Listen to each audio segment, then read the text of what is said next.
Oui, bonjour, c'est Madame Dalal à l'appareil. J'ai une petite question à vous poser.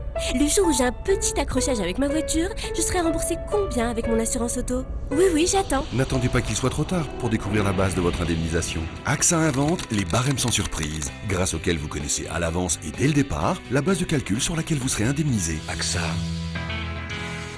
Réinventons l'assurance et l'épargne. Bonjour et bienvenue dans le journal de l'économie de ce mercredi 26 juin sur Chauffe TV. La Caisse de dépôt et de gestion devrait quitter prochainement le tour de table du Club Med. La CDG accepterait en effet les conditions proposées par AXA Private Equity et le fonds chinois Fosun qui ont exprimé le souhait de monter à plus de 50% contre un peu plus de 19% aujourd'hui au sein du capital du voyagiste haut de gamme. Le Club Med a en effet annoncé officiellement que son conseil d'administration acceptait à l'unanimité l'offre d'achat améliorée d'AXA Private Equity et du partenaire chinois et que les actionnaires minoritaires apportaient leur titre. Parmi ces actionnaires minoritaires, la CDG qui détient actuellement 7,1% du capital du Club Med. Une décision prise après que les candidats ont amélioré leur offre portée de 17 à 17,5 euros par action et de 19,23 à 19,79 euros par obligation convertible en actions nouvelles ou existantes. La prime proposée est ainsi de 26,4% sur la base du cours de clôture de l'action du Club Med le 24 mai dernier, avant l'annonce du projet d'OPA, et de 32% et 29,3% par rapport au cours moyen de l'action sur 1 et 3 mois. L'offre publique d'achat devrait être réalisée le 12 juillet prochain. Pour la CDG et son président, Anna Salami, cette sortie constitue sans doute un soulagement, mais un soulagement amer. Les pertes engrangées par des décotes successives du géant du tourisme et des loisirs ont en effet fait perdre à la CDG la coquette somme de 290 millions de dirhams en 2008. La CDG avait d'ailleurs cédé une partie de ses actions, d'abord 20 000, puis ensuite 500 000 actions en janvier 2011 et en avril 2012. Aujourd'hui, les résultats du voyagiste français au premier semestre sont plutôt encourageants et le binôme franco-chinois a fait savoir son intérêt pour une montée en puissance au moment même où le club entend se développer en Chine.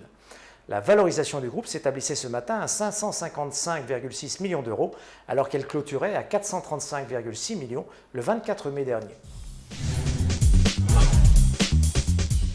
L'ONU vante les atouts d'une liaison entre l'Espagne et le Maroc. Il y a le tunnel sous la Manche, longtemps attendu, aujourd'hui trait d'union indispensable entre la Grande-Bretagne et le continent européen. Il y aura peut-être dans quelques années une liaison identique entre l'Europe et le Maroc et l'Afrique. Un rapport de l'ONU avance en effet de nombreux avantages à la construction d'un tunnel entre le Maroc et l'Espagne, séparés seulement de 14 km. Un atout économique sans doute important, mais aussi politique, dans le cadre des projets de l'Union pour la Méditerranée. Ce projet de liaison fixe Europe-Afrique constituerait en effet un hub intercontinental grâce à sa position de porte d'entrée de la Méditerranée, souligne le rapport des Nations Unies transmis hier par le secrétaire général de l'ONU. La liaison, relève le rapport, apparaît comme le point d'articulation stratégique dans l'optique d'une intégration économique régionale à même de contribuer au développement durable, à la paix et à la stabilité dans la région. Il permettrait de multiplier les potentiels de développement en constituant une plateforme logistique de premier ordre au niveau mondial à travers son intégration au réseau de transports européens, transeuropéens et maghrébins et leurs extensions vers les régions et pays voisins, ajoute encore l'ONU. On sait que les gouvernements du Maroc et de l'Espagne s'intéressent à une telle réalisation depuis l'accord bilatéral de coopération adopté le 24 octobre 1980 afin d'étudier ensemble sa faisabilité. Depuis, le plan d'action régional de transport approuvé à Bruxelles en mai 2007 par le Forum euro-méditerranéen des transports et le programme de l'Union pour la Méditerranée ont mis en exergue l'importance du développement du transport dans cette région. À l'échelle des pays riverains, le Maroc et l'Espagne, cette liaison fixe serait un atout dans le programme de développement de leur réseau de transport ferroviaire à grande vitesse et autoroutier. Le projet s'inscrirait par ailleurs dans un schéma plus général de développement régional, en particulier au niveau des ports de Tanger Med et d'Algésiras, actuellement en phase d'extension, d'augmentation de leur capacité pour une place stratégique dans le réseau de transport international. Baisse des flux de capitaux attendus dans les pays émergents. les flux de capitaux vers les pays émergents devraient continuer à diminuer en 2013 et en 2014 dans la perspective d'un resserrement de la politique monétaire américaine qui pousse les investisseurs à prendre moins de risques selon une étude de l'IFF, l'Institut international de la finance, publiée ce mercredi. L'éventuel resserrement de la politique monétaire américaine par la Fed, la Réserve fédérale, a des effets jusque sur les investissements dans les pays émergents. Et les flux nets de capitaux privés vers ces pays devraient se réduire de 36 milliards de dollars pour tomber à 1145 milliards de dollars en 2013. Ce recul devrait ensuite se poursuivre sur un rythme équivalent en 2014.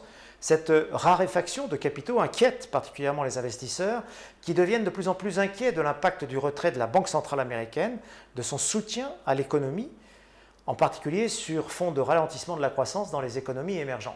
Une poursuite de la hausse des taux d'intérêt dans le monde représenterait en outre un autre défi pour les responsables de ces pays après une période de forte croissance du crédit. La prudence des investisseurs envers les pays émergents se traduit d'ailleurs sur les bourses de ces pays qui ont reculé d'environ 15% depuis le 22 mai et font moins bien que les places boursières des pays riches depuis le début de l'année. Toutes les économies émergentes ne sont toutefois pas logées à la même enseigne, puisque logiquement, les pays qui dépendent le plus du financement extérieur sont davantage exposés. En revanche, d'autres sont exportateurs nets de capitaux et devraient donc mieux résister. Parmi ces pays, les producteurs de pétrole, bien sûr, que sont l'Arabie Saoudite, les Émirats Arabes Unis ou encore la Russie, ou encore les gros exportateurs comme la Chine ou la Corée du Sud. En 5 mois, l'Afrique du Nord et le Moyen-Orient ont attiré 2 milliards d'investissements boursiers. En dépit de la montée des incertitudes qui frappent plusieurs pays arabes, la Deutsche Bank relève un retournement de tendance majeur sur les marchés boursiers de cette zone. Sur les 5 premiers mois de l'année, les bourses de la zone MENA ont ainsi accueilli 2 milliards de dollars d'investissements boursiers étrangers, alors que les investisseurs étrangers avaient retiré 192 millions de dollars au cours de la même période l'an passé. Les Émirats Arabes Unis, l'Arabie Saoudite, le Qatar sont les principaux destinataires de ces flux d'investissement qui ont connu un pic historique de 655 millions de dollars pour le seul mois de mai. Loin des piètres performances de la bourse de Casablanca, récemment déclassée de Emergence Markets à Frontiers Markets, les marchés MENA, note la Deutsche Bank, continuent d'impressionner avec leur solide performance. Dubaï a progressé de plus de 47% depuis le 1er janvier, Abu Dhabi de 39% et le Koweït de 35%. La récente entrée des Émirats Arabes Unis et du Qatar dans l'indice MSCI, marchés émergents, témoigne, à l'inverse de la bourse de Casablanca, de la confiance des investisseurs internationaux.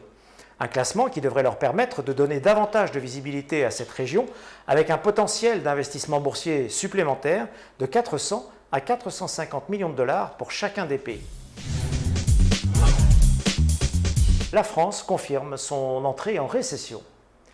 Mauvaise nouvelle pour le Maroc, la France, l'un de ses tout premiers partenaires commerciaux, est bien entrée en récession en enchaînant 2 trimestres consécutifs de contraction de son produit intérieur brut, a annoncé ce matin à Paris l'INSEE, qui a confirmé une baisse de 0,2% au premier trimestre 2013, équivalente à celle enregistrée au dernier trimestre de 2012. L'Institut national des statistiques et des études économiques a par ailleurs annoncé que le pouvoir d'achat des Français était reparti très légèrement à la hausse au premier trimestre, plus 1%, après avoir connu une chute historique de 0,9% en 2012. L'acquis de croissance pour 2013 reste toutefois négatif, il devrait s'établir à moins 0,3%, ce qui signifie que la croissance était nulle sur les 3 derniers trimestres. L'activité économique de la France se contracterait de 0,3% donc sur l'année entière. L'économie française devrait donc rester atone toute l'année, avec une récession attendue de 0,1% sur l'ensemble de 2013 par rapport à 2012. La bourse de Casa en très légère progression ce soir. Le MADEX termine la séance en hausse de 0,17% à 7259 points et le MACI progresse, lui, de 0,12% à 8924 points. Belle séance pour Alliance et Strock Industries, tous deux en hausse de 6%. Alliance à 456 dirhams 85 et Strock Industries à 61 dirhams 48. CDM perd en revanche 5,83% à 565 dirhams et Sonacid recule ce soir de 5,69% à 580 dirhams. Bonsoir et à demain pour un nouveau journal de l'économie sur Chouf TV.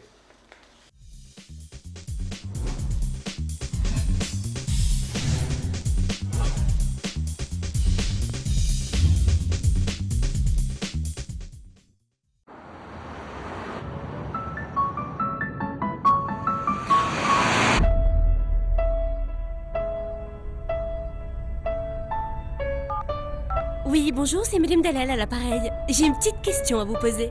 Le jour où j'ai un petit accrochage avec ma voiture, je serai remboursée combien avec mon assurance auto? Oui, oui, j'attends. N'attendez pas qu'il soit trop tard pour découvrir la base de votre indemnisation. AXA invente les barèmes sans surprise, grâce auxquels vous connaissez à l'avance et dès le départ la base de calcul sur laquelle vous serez indemnisé. AXA.